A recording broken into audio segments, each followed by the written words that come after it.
去转转三街两巷的，它可是南宁的老街区了。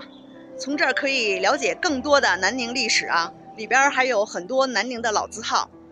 现在我就要坐公交车去南宁的三街两巷。我已经坐上9路公交车了，刚才用支付宝扫码，一共是12站啊，1块9毛钱，1块8毛钱。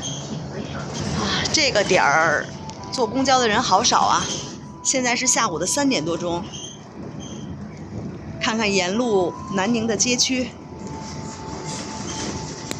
南宁这边的公交车啊，它是必须得等乘客坐下，它才启动呢。我觉得这一点特别的好，安全呀。到站了，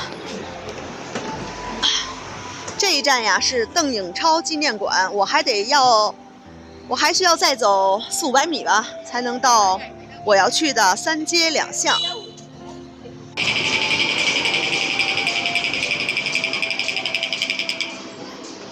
从过街天桥穿过去，顺着马路往前走，再一拐弯就到了。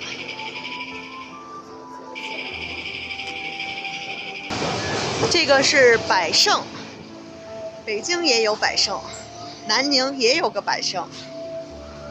挨着三街两巷旁边就是邓颖超纪念馆，一定要进去看一下，还是免费扫码进入。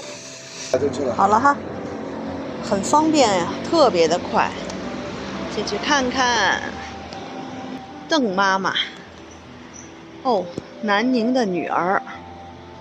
哇，这儿有介绍1904年2月4日，在红棉花开的南宁镇台官邸，一位伟大的中国女性诞生了，她就是邓颖超。